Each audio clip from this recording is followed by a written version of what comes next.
사무엘 이야기 두 번째 이야기 나누겠습니다. 사무엘상 두 번째 이야기인데 우리 1장부터 8장까지 먼저 앞에서 배웠고 그 이전의 배경에 대해서 함께 나눴습니다.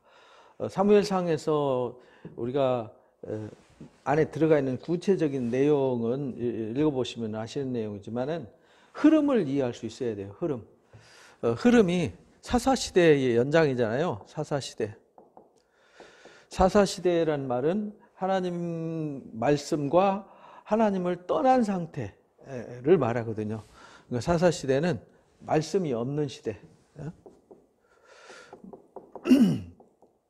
기독교는 말씀의 종교예요. 말씀의 종교. 그러니까 그 시대가 건강하냐 건강하지 않으냐, 하나님 보시기에 합당하냐 안 하냐는 항상 근거가 어디 있냐면 말씀에 있어요. 이게 근거가 되는 거예요. 그런데 엘리 제사장이라고 하는 사사가 있었잖아요. 사사이면서 제사장인 사사시대 말기에 엘리라고 하는 제사장이 있어요. 근데 엘리라는 제사장이 제사장이잖아요. 대제사장이니까 그 아들 홈리와 피나스도 제사장이잖아요. 제사장이면 뭐 하는 사람이냐면 이 말씀을 가르치는 사람이에요. 말씀을 가르쳐서 이 말씀으로 첫 번째 가르쳐야 되는 것은 자기 자녀 교육이란 말이에요. 자녀 교육, 가정 교육이죠. 두 번째는 백성 교육이잖아요. 우리 교육, 교육을 해야 되는데 이 제사장이 자기의 역할과 사명을 잃어버렸어요. 그래서 그냥 제사만 하고 제사할 때 들어오는 뭐 어떤 자기 소득만 생각하고 욕심만 있는 거죠. 그냥 형식적인 자기 역할이, 자기가 하나님께서 자기를 왜 세워졌는지 이거 본질을 잃어버린 거죠. 그래서 자녀 교육을 하지 않았어요. 백성들을 가르치지 않았어요. 그래서 자녀들도 백성도 하나님도 모르고 하나님 하신 일도 몰라요. 그래서 그 시대 상황을 사사기의 연장선상에서 가르쳐 주시는 거죠. 그 룻기를 중간에 집어넣은 것은 룻기를 통해서 이방인일지라도 룻이 어머니 가는 곳에 나도 가고 어머니 머무는 곳에 나도 머물고 어머니 하나님이 나의 하나님이 되고 어머니 묻히는 곳에 나도 묻히겠다 해가지고 신앙 고백으로 오직 하나님만 바라보고 간 이방인이 오히려 이방인 룻이 하나님 앞에 사랑받는 자로 등장하잖아요. 그래서 이 엘리 제사장과 대비를 시키는 사람이 나오는데 그게 지난주에 배웠듯이 한나라고 하는 사람과 이제 사무엘이라는 아들이란 말이에요. 이가 정말 하나님 앞에 애통하는 마음으로 기도하잖아요. 자식을 주지 않아서 애타는 마음으로 기도할 때 하나님 만약에 자식을 준다 그러면 하나님 앞에 구별해서 나신으로 드리겠습니다라는 서원 기도를 해요. 그리고는요, 진짜 엘리 제사장, 악한 제사장이지만, 나쁜 제사장이지만 하나님의 이름으로 축복했더니 진짜 아들을 얻었어요. 그래서 한나가 말씀으로 잘 가르쳤어요. 정말 훌륭한 사라처럼, 리브가처럼 아주 훌륭한 어머니 역할을 해서요, 훌륭한 사무엘이라는 아들을 키웠어요. 그런데 그 아들이 어려서부터 신실하게 하나님을 섬기고 사랑하는 사람, 그래서 이 어려서부터 말씀으로 자랐어요. 그래서 여기는 말씀이 없었잖아요. 말씀이 없어서 그래서 하나님께서 이 집안을 폐하세요. 폐하시고 이 사무엘을 통해서 말씀을 회복하시잖아요. 말씀을 회복하시는 이야기, 이게 이제 1장부터 3장까지 이야기였어요. 그래서 4장에 이제 결국은 이들이 하나님도 모르고 하나님 하시는데 모르니까 언약궤 들고 나갔다 뺏겨가지고 블레셋 사람들한테 뺏기는 이 불행한 사고, 그 다음에 실로 성막이 초토화돼 버려요. 그리고는 언약궤 스스로 하나님께서 이 블레셋 사람들을 징벌하죠. 전염병으로 징계하시고 벳세메에서 돌아와서 기럇여림에서 20년 동안 있었더라 한 얘기가 이제 6장까지 얘기해요. 그래서 7장에 이제 그 기럇여림에 머무르는 지금 언약궤 이야기, 그 다음에 8장에 이들이 왕을 요구하잖아요. 그 7장에서 이제 이 사무엘이 통치하는 이 사무엘의 통치 이야기가, 그래서 1장부터 3장까지가 이 둘 사이에 비교되는 이야기고요. 이제 4장부터 6장까지가 이제 언약궤 이야기예요. 언약궤 뺏겨서 하나님이 언약궤를 돌아오게 한 이야기. 그 다음에 7장 얘기가 사무엘의 통치 이야기. 사무엘이 말씀을 회복하고 사무엘이 하나님 말씀으로 미스바에 모여서 총회를 열면서 그들을 말씀으로 가르치고 말씀으로 세웠더니, 그러니까 말씀을 회복했더니 주변 나라들 하나님이 막아주시고 지켜주셨어요. 그래서 여호수아서처럼 여호수아가 하나님 말씀을 따라서 좌로나 우로나 치우치지 않고 살았을 때에는 하나님께서 평탄한 길로 형통한 길로 이끌어 주셨어요. 그러나 말씀을 떠난 이 사사시대에는 하나님이 떠나서 징계를 당한 얘기였는데 그 얘기를 가르쳐 주시는 거예요. 그 다음에 그렇게 하나님이 통치하고 있는데 그들이 요구한 게 뭐냐면 8장부터 이제 오늘 같이 나눠야 될 8장부터 왕을 요구하는 거예요. 그래서 여기서부터 왕국 이야기가 시작되는 거죠. 그래서 8장에서 이들이 왕을 요구해요. 왜냐하면 이거를 미리 아셨어요. 그래서 이게 신명기 17장에 나오잖아요. 17장에 왕을 세우려거든 너희 백성들 중에서 택하고, 왕이 세워지면 왕은 하나님을 경외할 수 있도록 성경을 복사해서 자기 옆에 놓고 주야로 묵상하면서 그 말씀을 떠나지 말아야 된다. 그래야 교만해지지 않는다라는 전제를 가르쳐 주셨어요. 말씀으로 통치해야 될 것을. 그리고 여자나 쾌락이죠. 쾌락이나 권력이나 이 자기 힘, 돈, 쾌락, 힘을 의지하지 말라. 이거 아니야. 이거는 의지할 대상이 아니야. 이건 하나님이 부수적으로 주시는 거잖아요. 말씀으로 통치해라. 이게 신명기 17장에 왕 세울 때 얘기해요. 그래서 그들이 왕을 요구할 것을 미리 아시고 미리 말씀을 주셨어요. 근데 이들이 왕을 요구할 때 왕 제도에 대해서 가르쳐줘요. 왕 제도. 왕을 세우면요, 당연히 왕을 섬겨야 되니까 세금 내야 되잖아요. 왕 먹고 살아야 되니까. 그리고 신하들 먹여 살려야 되잖아요. 또 전쟁 나가려면 항상 군사가 준비되어 있어야 되잖아요. 군대 가야 되잖아요. 그리고 여자들도 또 이제 가서 이 왕들과 귀족들 섬겨야 되니까 그 하녀로 가가지고 봉사해야 되잖아요. 그런 거 하면 너희들 손해야. 하나님 섬기면 하나님 앞에 제사만 드리고 하나님 말씀 순종하면 하나님 왕이시니까 왕 필요 없는데? 그래도 아니에요. 우리는 왕이 필요해서 아주 우겨서 아주 고집부려서 결국 하나님 허락하셨어요. 그래서 9장에 왕을 하나님이 예비해 주세요. 기스의 아들 사울이죠. 사울이 기스가 암나귀 새끼 하나 잃어버려가지고 찾으러 갔다가 누구를 만나냐면 하나님이 예비하시는데 우연히 사무엘을 만나게 하세요. 사무엘. 아무리 찾아도 못 찾아요. 그러니까 하나님이 하시는 일은요, 알 수가 없어요. 그냥 우연히 나귀 새끼 찾으러 갔다가 선견자를 만나가지고 기름을 부음을 받아요. 하나님께서 어떤 사람을 보내주시고 만나게 되는 과정을 보여주시는 거예요. 여기서. 그러니까 이거는 성경에는 보이지 않는 하나님의 손이 있음을 우리가 읽어야 되는 거죠.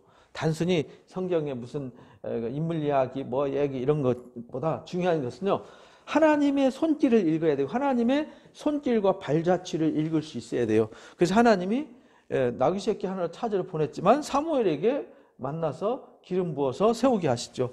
그 다음에 10장에서 기름 부어 세웠으면 이제 기름 부었으니까 왕 이래야 되는데 갑자기 생각해 보세요. 지나가다 어느 한 사람 기름 부어 놔놓고 백성들한테 이 사람 하나님 기름 부었으니까 왕입니다. 그러면은 누가 인정하겠어요?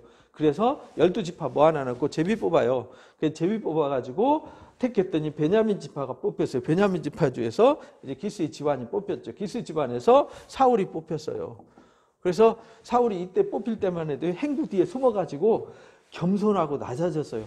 이 사람의 권력이 있기 전에 정말 자기에게 어떤 힘과 권력이 주어지기 전에는 겸손하고 낮아진 사람이었어요. 근데 이 사람이 나중에 이제 교만해지는 거죠. 그리고 나서 11장에 이 사람 하나님 세웠으니까 세웠는데 생각해서 왕 그랬는데 사람들이 야 누가 저 인간이 왕이야? 라고 비웃거든요. 불량배들이 야, 무슨 기스의 아들 사울 같은 놈이 왕이야? 라고 웃는 거죠. 왜냐하면 왕이라 그러면은 막 어디에서 사람들을 호령하고 막 사람들이 따르고 그래서 와, 저 사람 왕감이야 이러고 따라야 되는데 밭에서 농사 짓다가 농사 짓는 사람 데려다가 소 키우고 농사 짓는 사람 데려다가 이 사람 왕이야 그러니까 뭐야? 저런 게 무슨 인간 왕이야? 이렇게 비웃음거리가 되는 거죠. 그래서 하나님께서 전쟁을 통해서 권위를 세워주세요. 권위를. 그래서 아직 왕 체제가 세워지지도 않았어요. 왕이 뭐 하는 건지, 왕의 무슨 그 왕이 있으면은 무슨 군사를 통할하는 사람도 있고 어떤 백성들의 어떤 행정 업무를 맡아 하는 사람이 있고 또 역사를 기록하는 사람이 있고 또 각종 분야별로 일들이 있잖아요. 정치 분야, 경제 분야, 법조 분야, 또 군사 분야 다 각종 분야의 인재들 등용해가지고 왕궁도 있어야 되고 그들이 거하는 처소도 있어야 되고요. 뭔가 시스템이 갖춰져 있었는데 아무것도 왕의 역할도 왕궁도 조직도 제대로 세워지지 않았어요. 그러니까 왕도 권위도 없죠. 권위도 없어요. 그냥 혼자 왕이에요. 아무도 없는 나 혼자 왕. 그러니까 사울이 왕으로 세움 받았는데 왕으로 할 일 없으니까 뭐 하러 가냐? 밭에 일하러 갔어요. 도로. 왕 세웠는데 왕이 일하러 갔단 말이에요. 그때 암몬 사람들이 전쟁을 일으켜요. 암몬 사람들이 전쟁을 일으키니까 그때 하나님이 이 사울에게 영을 부어주셔서 이 암몬 사람들과 전쟁을 하게 해요. 그래서 그때 암몬과 전쟁을 통해서 공식적인 왕으로 세워져요. 그래서 왕정 체제가 이제 갖춰지기 시작하는 거죠. 왕정 체제가. 그래서 하나님은 누구를 세우든지 세우면요 권위를 세워주세요. 그냥 세워놔놓고 네 알아서 해 이렇게 하는 게 아니에요. 왜? 하나님이 세우셨잖아요. 그럼 하나님이 기름 부어 세우셨으니까 하나님이 이끌어 가시는 거죠. 그러면 이끌어가는 이 사람은 뭐 해야 되냐?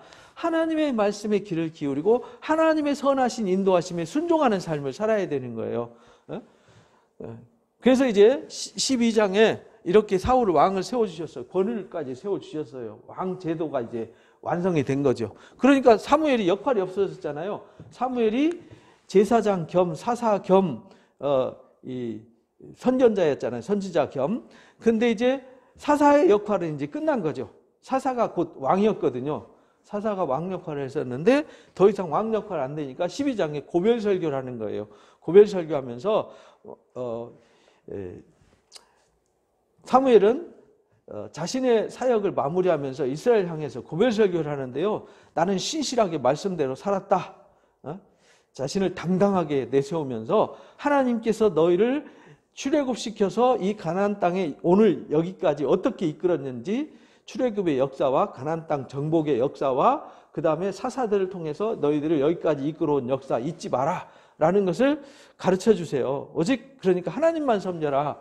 그리고 그분의 말씀만 순종해야 된다라는 것을 강조하게 돼요. 강력하게 권고하세요. 그리고 본인은 말씀과 기도하는 일에 전무하겠다라는 것을 기도해요. 기도하는 죄를 범하지 않겠다. 기도를 쉬는 죄를 범하지 않겠다라고 말해요.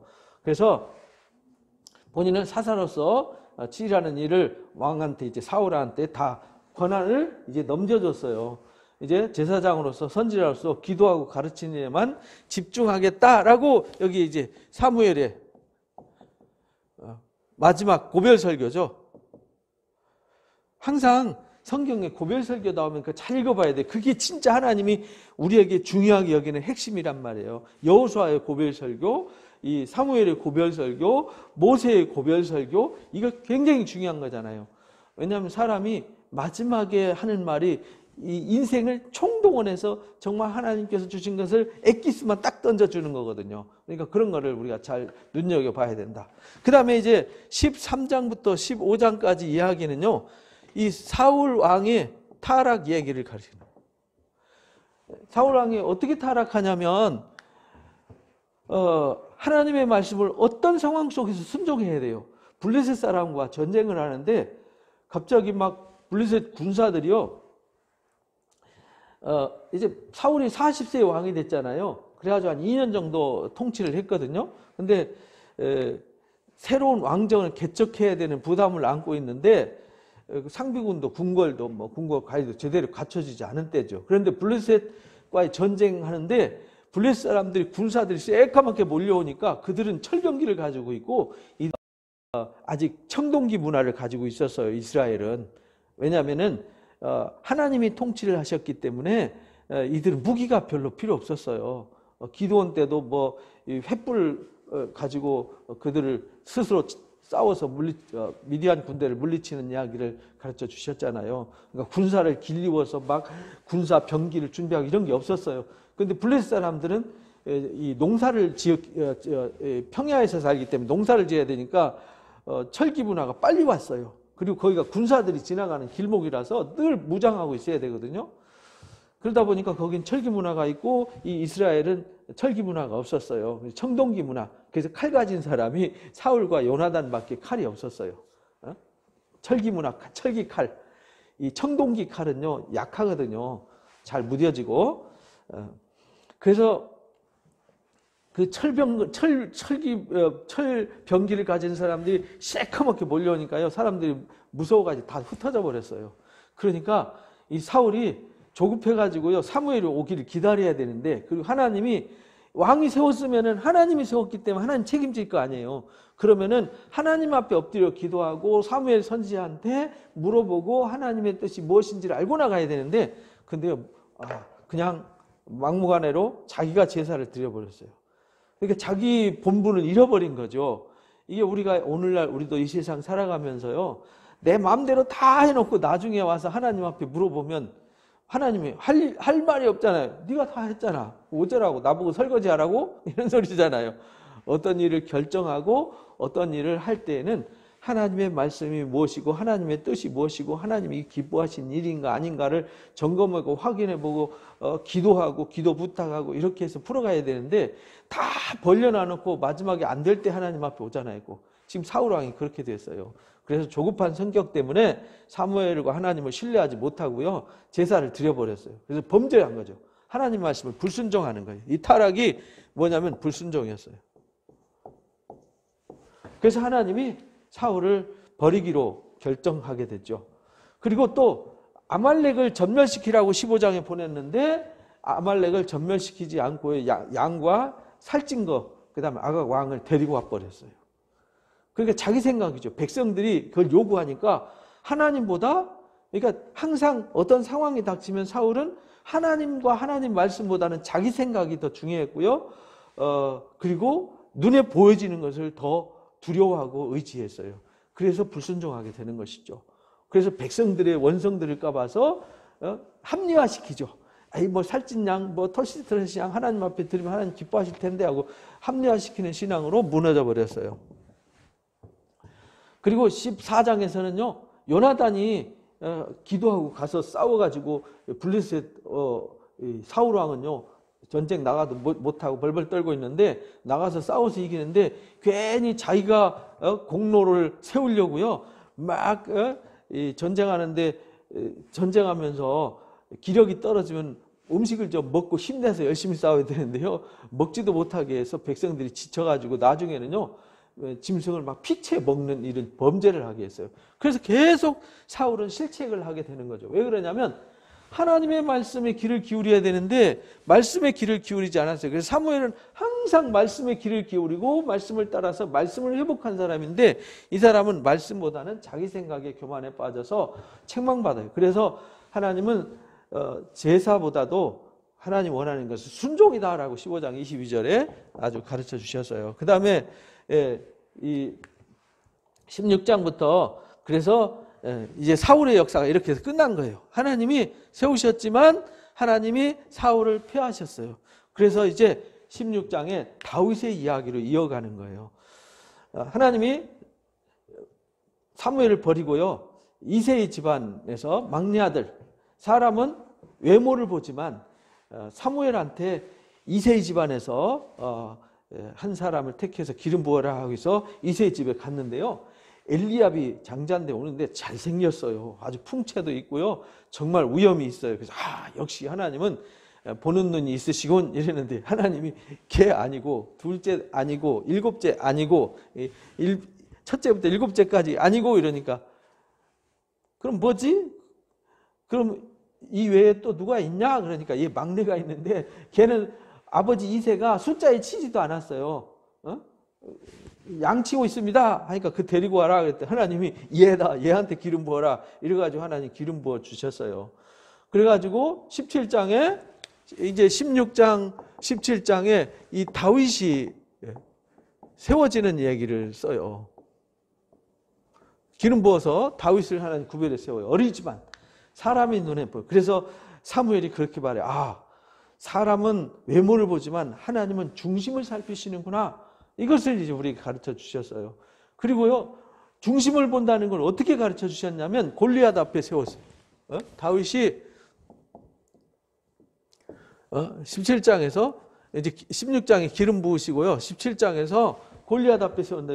이스라엘 백성들과 사울 왕이 골리앗의 조롱 앞에서 쩔쩔매고 있을 때 다윗이 보니까 너무 기가 막혔어요. 그래서 저 개 같은 놈이 도대체 누구긴데 살아계신 하나님의 군대를 모욕하는가 해가지고 본인이 가서 싸워요. 그래서 뭐 사울이 조건을 걸지만 다윗은 조건이 아니라 살아계신 하나님의 군대 이름으로 본인이 나가기를 자처해요. 그래서 누가 봐도 형들도 우습게 봤고 왕도 말도 안 되는 걸로 봤고 주변 누가 봐도 아니 저 꼬마가 다윗은 그 당시에 키가 1m 30 정도밖에 안 됐단 말이에요. 3, 40? 1m 3, 40. 10대 중반이었으니까요. 10대 중반이니까 아직 성장하는 나이잖아요. 키가 그때 당시에 평균 나이가 1m 50이었어요. 그러니까 아직 1m 한 40? 뭐 이렇게 됐을까요? 근데 골리앗은 키가 2m 90이었단 말이에요. 2m 70에서 90? 어떤 사람은 3m라고도 그러는데 이제 뭐 2m 7, 80, 90 되면요 2배잖아요. 2배. 허리밖에 안 찬단 말이죠. 거기다가 막 이 창자로 하나가요. 우리 무게로 6kg 정도 나가 5kg, 6kg 나가는 창틀에 막 이 갑옷만 해도요 60kg였어요. 60kg짜리. 60kg 우리는 지고 가는 것도 힘들잖아요. 갑옷 60kg짜리 갑옷 입고요. 5kg짜리 배틀체 같은 창을 들고 있는 그 앞에 꼬맹이가 나가서 싸우겠다니까 기가 막히잖아요. 그런데도요 다윗은 용맹하게 말해요. 내가 양을 키울 때 사자가 양을 물으면은 그 머리털을 움켜쥐고 사자 이빨 속에서 양 새끼를 꺼냈고 곰이 양을 움켜쥐면 곰 발톱 사이에서도 빼냈다. 저놈보다 내가 하나님이 나와 함께 하시고 하나님이 함께 하시는데 내가 곰과 사자 앞에서도 양을 살려냈는데 할례 없는 이 악한 골리앗 하나 못 무너뜨리겠느냐라고 해가지고 그 앞에 서요. 그래서 진짜 골리앗이 우습게 봤지만 물맷돌 가지고 물맷돌. 이 물맷돌은요 이 양을 치는 사람들의 특기인데요. 쫙 돌려서 양이 저 멀리 가면요 염소나 양이 멀리 가면 거기까지 일일이 다 쫓아다니면서 다 못하잖아요. 돌멩이를 딱 치면요 그 길을 막아요. 그래서 이 다리를 맞힐 정도로 정확해요. 그래서 달려가면서 물맷돌로 골리앗을 무너뜨림으로 이 사건 하나가 이제 그 어린 다윗이 하나님의 역사의 중심에 서는 하는 과정이 되는 것이죠. 그래서 그 전쟁에서 이기게 되는 거죠. 그러고 나서 사울 왕에게 눈에 띄어서 사울의 악기 타는 자, 그 이전에 악기 타는 자로 부르심 받았었죠. 그리고 나서 악기 타면서 군대 장무, 그 어린 나이에 10대 중반에 사울 군대에 군장으로 삼았다고요. 군장. 근데 하나님께서 군장으로 삼아 주셨는데 이것이 문제가 됐어요. 다윗이 승승장구하고 백성들이 인기를 독차지해요. 그래서 사울은 천천히요, 다윗은 만만이로다 이래가지고요. 이 사울이 하나님이 다윗에게 기름을 부으심으로 여기서 기름 부었던 하나님이 기름 부었다는 얘기는 하나님의 영이 그와 함께한다는 거잖아요. 하나님의 영이 떠나버렸어요. 그러니까 하나님의 영이 떠나니까 사울에게는 악신이 씌었다. 악신. 그래서 악신이 씌어서 막 우울증과 이 욕심과 이기심과 의심증으로 꽉 찼어요. 그래가지고요 다윗을 미워하기 시작해요. 그래서 이 시기를 받아서 쫓기는 몸이 돼요. 왜냐하면 다윗이 기름 부음 받아서 왕으로 세워졌지만 여기도 역시 아직 왕이 아니에요. 사울도 왕으로 세워졌지만 아직 왕이 아니었잖아요. 여기에서 10대 중반에 하나님 부르심 받아서 16, 17살 때 하나님께서 부르셔가지고 언제 왕이 되냐면 30살에 왕이 돼요. 그러니까 왕으로 세움받지만 왕으로 다듬어지고 세워지는 과정이 필요했던 거죠. 그런데 어떻게 다듬어 가냐면 사울 왕한테 쫓겨서 도망 다녀요. 그래서 18장부터 28장까지 이제 사울 왕한테 쫓겨서 도망 다니는 얘기예요. 18장부터 28장까지 쫓겨서 도망 다녀요. 다윗이 왕으로 기름 부음 받으신 후에 질시를 받아가지고요. 쫓기는 신사가 됐죠. 그래서 아둘람 굴에서 숨었다가 마온 황무지로 갔다가 또 시글락으로 도망갔다가 피난 생활을 계속해요. 그래서 목숨처럼 그런 상황 속에 하나님께서 누구를 붙여주시냐면 18장에서 자기를 목숨처럼 사랑하고 연인이 여자가 사랑하는 남자를 사랑하는 것보다 더 사랑하는 요나단을 붙여주세요. 그리고 사울의 딸 미가를 붙여주시죠. 하나님이 가장 사울 왕 측 가까이 있는 인재들을 붙여주셔서 다윗을 세워주시는 거죠. 다윗이 가는 길을 의의 길로 이끌어주시는. 그래서 다윗은 늘 하나님 앞에 시편에 고백해요. 시편에 고백하기를 하나님의 인자와 자비는 한이 없으세요. 하나님의 어떤 상황 속에서도 하나님 나를 선한 길로 이끌어주세요. 하나님이 나 대신 앞장서서 싸워주세요. 그런 하나님의 고백이 여기서 나오는 거예요. 그래서 목숨처럼 사랑하는 요나단, 그 다음에 아히멜렉이라고 하는 제사장을 붙여주셔서 또 도움을 주세요. 블레셋 왕, 아기스 왕을 붙여주셔서 또 도움을 주세요. 그러니까 하나님께서 다윗이 가는 곳곳마다 다윗이 뭘 누구한테 가서 도와달라고 사정한 적도 없어요. 그런데 하나님이 필요할 때마다 그때마다 필요한 사람을 붙여주셨고 다윗이 가야 할 길을 하나님이 안내해 주셨어요. 그래서 사울왕이 온 군대를 총동원해서 이잡듯이 뒤지면서 다윗을 잡아 죽이려고 해도 하나님이 보호해 주셨어요. 그래서 나발의 아내 아비가일을 통해서도 도움을 줘요. 그리고 아비가일이 아내가 되게 하죠. 그래서 고난의 세월을 과정을 통해서 하나님이 돕는 사람들을 붙여주셨고요. 무의미하게 쫓겨다니는 세월 낭비하는 것이 아니라 그 과정을 통해서 다윗이 다져지고 세워져 가는 것이죠. 왕으로서 장차 하나님의 큰 역사를 열어갈 하나님의 도구로 다듬어지고 세워져 가는 겁니다. 우리도 신앙이라는 건 하루아침에 이루어지는 게 아니에요. 다윗이 어렸을 때 양치면서 연단받고 훈련받았지만 그 이후에도 이제 사울 왕한테 쫓겨다니고 도망다니면서 왕으로서의 역할, 그리고 사람들이 다윗이 존경받고 사랑받고 인정받고 다윗이 어떤 상황과 처지와 형편에 처하더라도 하나님을 신뢰하고 의지할 수 있는 믿음을 준비시켰어요. 그래서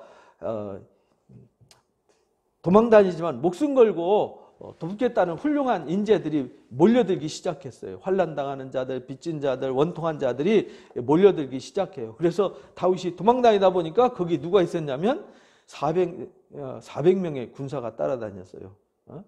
그 나중에 보니까 600명이 따라다니죠. 그래서 어딜 가나 함께 하시고 지켜주시는 은혜를 감사하면서 쓴 시가 시편이란 말이에요. 그래서 시에는 그런 하나님 앞에 어려움을 탄원하는 다윗이 도망다니면서 얼마나 힘들었겠어요. 그런데 그때 좌절하지 않고 낭망하지 않고 원망하지 않고요. 하나님 앞에 탄원하고 탄식하면서 시를 써요. 그게 시편이죠.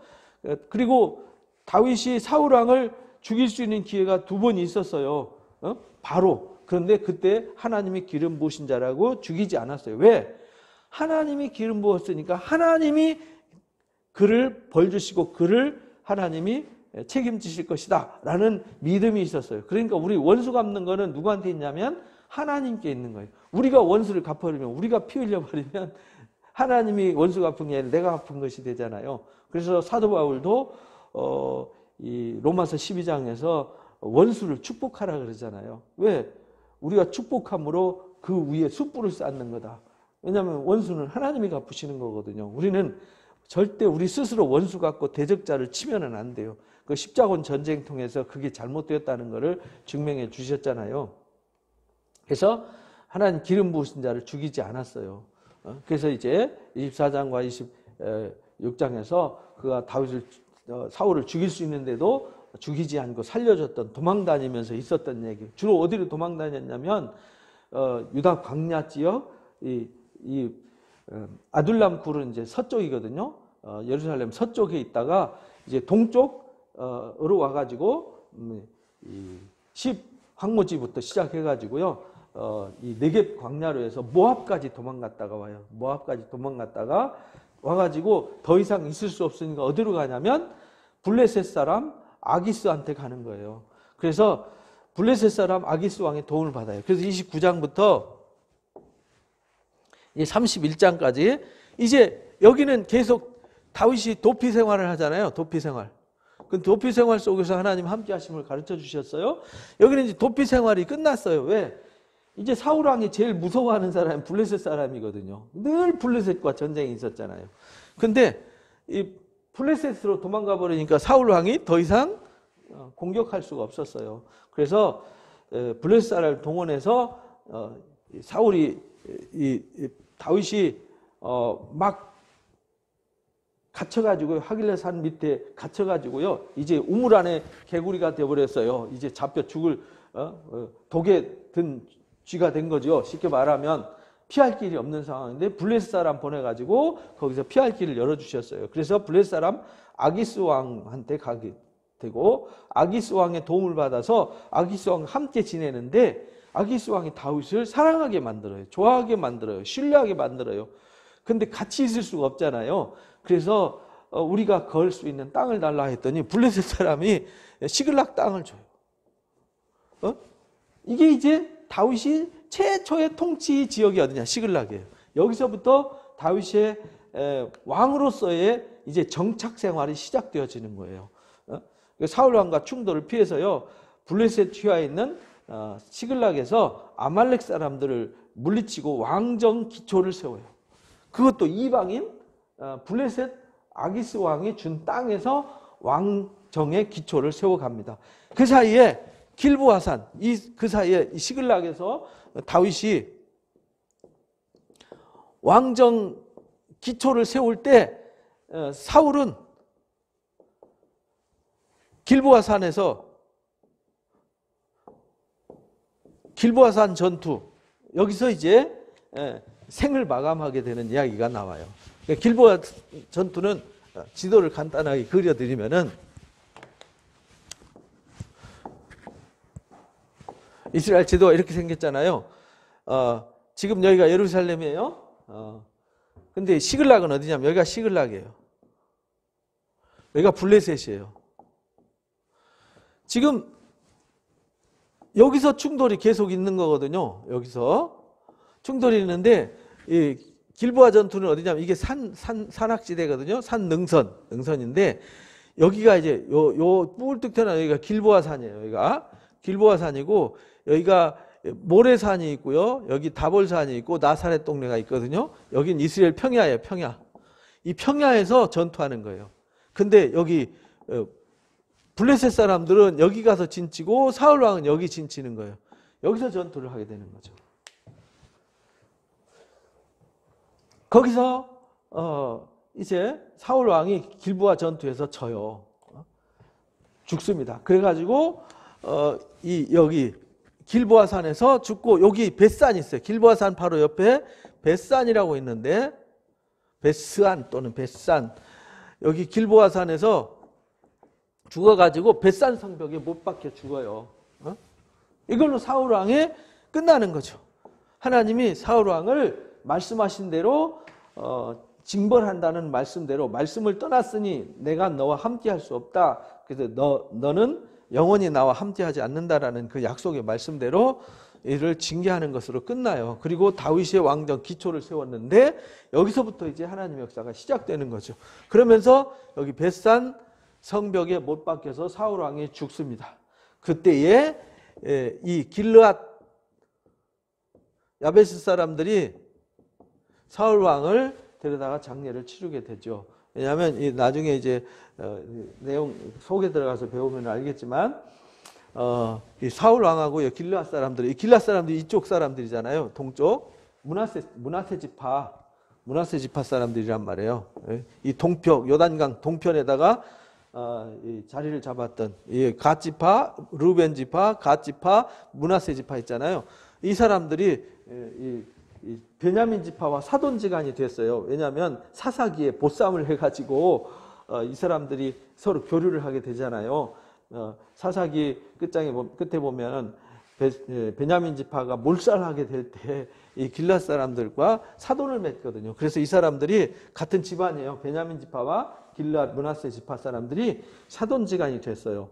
그래서 이들을 데려다가 장례를 치르게 되죠. 그래서 이들이 다윗이 나중에 축복하는 얘기가 나옵니다. 이렇게 해서 하나님의 말씀을 불순종해 가지고요, 하나님의 영이 떠난 사울이 혈기와 이기심, 질투에 사로잡혀 가지고 자기 욕심과 자기 생각, 자기 고집, 이게 죄예요. 이 불이라고요. 내 마음에 그런 것이 있으면요, 하나님 말씀을 순종할 수가 없어요. 하나님의 말씀은 나는 없어져야 돼요. 그래서 자기를 부인하고 자기 십자가를 져야만 주님의 음성을 따르고 주님의 음성이 나의 모든 것임을 인정하고 따라갈 수 있는 것이죠. 근데 내 고집, 내 생각, 내 주장, 그리고 주변 환경, 체면 이런 걸 따지면요, 하나님과 상관없는 사람이 돼요. 그래서 말씀을 경고하신 대로 비참하게 패망하고 끝나게 되는 것이죠. 이렇게 해서 사무엘상이 끝나는 것입니다. 사무엘상을 통해서 말씀하시는 것이 엘리 제사장과 그 아들들 한나와 사무엘을 비교해서 말씀이 있는 사람과 말씀이 없는 사람, 그 다음에 말씀을 순종한 사람, 불순종한 사람, 또 사울과 다윗을 통해서 말씀을 불순종한 사람과 순종한 사람을 비교해서 우리에게 보여주시는 겁니다. 너는 어떤 사람 될래? 라고 우리에게 말씀하시는 겁니다. 이 말씀을 통해서 우리는 하나님의 말씀을 순종하는, 하나님의 말씀을 존중히 여기는 사람, 그리고 그 말씀을 생명처럼 여기고 다윗처럼 어떤 상황 속에서도 하나님 편에 서서 하나님의 말씀을 따라가는 사람들 되시기를 주님의 이름으로 축복합니다. 감사합니다.